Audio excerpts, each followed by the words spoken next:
सबसे पहले तो आप ये बताएं कि इस सारी सिचुएशन के अंदर आपको क्या नज़र आ रहा है? 90 दिन में तो इलेक्शन फिल वक्त नज़र नहीं आ रहे, ये तो तय हो गया। इलेक्शन हो रहे हैं, नहीं हो रहे, आपकी असेसमेंट क्या है इस वक्त? देखें, हमारी तो जाहिर एक जमहूरी पार्टी है और इलेक्शन में तमाम पार्टियां इसलिए हिस्सा लेती हैं ताकि वो अपने लोगों को डेमोक्रेसी के जो भी सम्राट उन्हें पहुंचाए जा सकते हैं पहुंचाएं। और तमाम पार्टियां इंतजार में, तो हम भी चाहते हैं कि इलेक्शन टाइम पे हो, लेकिन जो इलेक्शन कमीशन का आर्टिकल 218 के तहत जो ड्यूटी है उसमें उसका जो इलेक्शन हो उसमें लफ्ज लिखा है justly, fairly and according to the law, according with the law. और करप्ट प्रैक्टिसेस को जो है ना वो गार्ड करना है, ये है बुनियादी तौर पर इलेक्शन कमीशन का काम। अब अगर आप ये बताएं कि जस्टली, फेयरली और अकॉर्डिंग टू लॉ हो, अकॉर्डिंग टू द लॉ हो, तो उसके लिए जाहिर है हमारा सबसे बड़ा मुतालबा है डिलिमिटेशन। भाई डिलिमिटेशन हो गई, चारों वज़राए आला ने काउंसिल ऑफ कॉमन इंटरेस्ट में उसको अप्रूव कर दिया, तो अब लाजमी सी बात है जब 30-35 अरब रुपए खर्च करके जब आपने पूरी एक सेंसस कर लिया तो अब डिलिमिटेशन कर लें। डिलिमिटेशन करने के बाद फिर आप उसे नोटिफाई कर लें, एतराज़ात उसमें देख लें, फिर हल्काबंदियां करें, इलेक्शन करा लें। अब एक नए सेंसस पे इलेक्शन होना कराची से खैबर तक सभी का फायदा है। कहीं सीटें बढ़ेंगी, कहीं कम होंगी, क्योंकि सारा बुनियादी दारोमदार नेशनल फाइनेंस कमीशन का जो 4 बुनियादी सतूनों में उसमें सबसे बड़ा जो है वो पॉपुलेशन है। पॉपुलेशन है, गुर्बत है, एरिया है, तो ये तमाम चीजें, और रेवेन्यू है। तो ये सेंसस के बाद आपकी तमाम चीजें जॉट डाउन होकर बाहर आ गई हैं। तब आप डिलिमिटेशन कर लें, फिर इंतखाबात करा दें। जहां तक सदर साहब के लेटर का ताल्लुक है, देखिए नहीं, पार्लियामेंट हर वो कानून बना सकता है जो आइन से मुतसादिम ना हो। तो पार्लियामेंट ने इलेक्शन कमीशन को एक पावर दे दी, और वो पावर दे दी उनके सेक्शन 57 में, सेक्शन 58 में और 232 में। और वो पावर शायद मैं समझता हूं कि बिल्कुल बरवक्त दी गई, क्योंकि मुल्क की सूरत हाल के मुताबिक इलेक्शन कमीशन जब भी इलेक्शन कराएगा, अच्छा कराएगा तो इलेक्शन कमीशन के खाते में है, धांधली होगी तो इलेक्शन कमीशन मोरद इल्जाम ठहराया जाएगा। तो ये उनका सवाबदीदी इख्तियार है कि वो कब डेट देते हैं।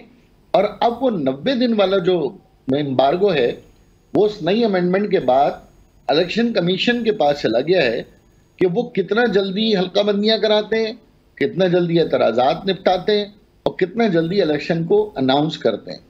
तो मेरा ख्याल है कि ये बिला वजह तजवीज़ देने और सुप्रीम कोर्ट से रहनुमाई लेने की कोई ज़रूरत नहीं है।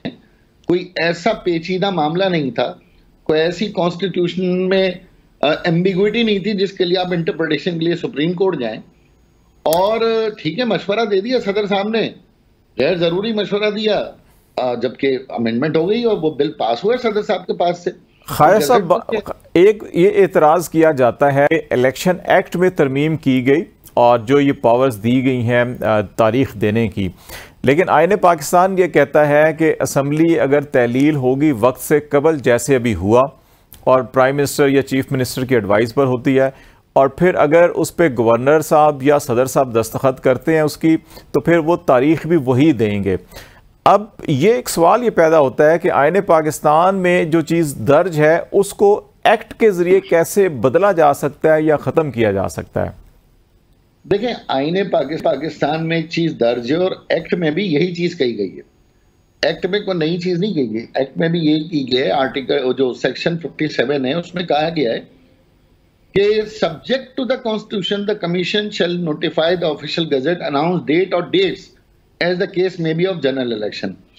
अब दूसरी बात यह भी है कि आईने पाकिस्तान में यह भी तो लिखा है कि जस्ट, फेयर और ट्रांसपेरेंट इलेक्शन कराएं।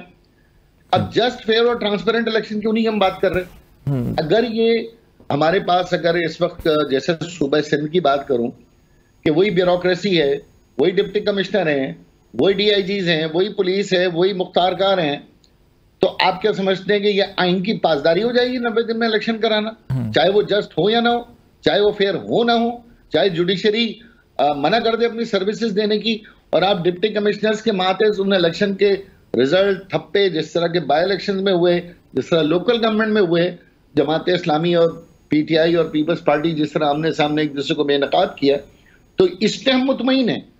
लेकिन हम इस पे मुतमईन नहीं हैं कि इलेक्शन कमीशन जस्ट, फेयर और ट्रांसपेरेंट कराने के लिए तारीख अपनी मर्जी से दे, उस पर मुतमईन नहीं है।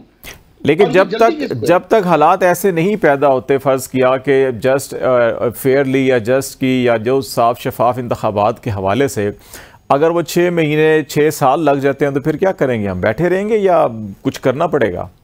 देखें, केयर टेकर गवर्नमेंट के पास पार्लियामेंट ने कुछ एक्स्ट्रा पावर्स भी दी हैं, तो अफेयर्स ऑफ द गवर्नमेंट तो चल रहे हैं।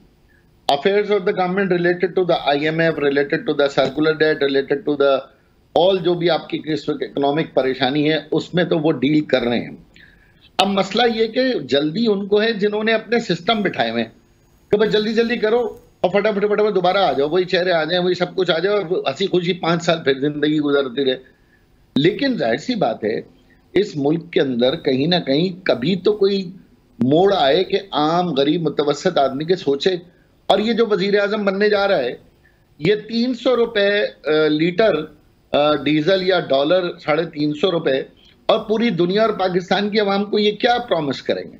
ये गुर्बत का क्या प्रॉमिस करेंगे? तालीम सेहत का क्या? पाकिस्तान के हालात बिगाड़ने में भी उन्हीं लोगों का ज्यादा कसूर है जो वजारत उज़्मा, वजारत आला के ज्यादा मुतमन्नी रहते हैं।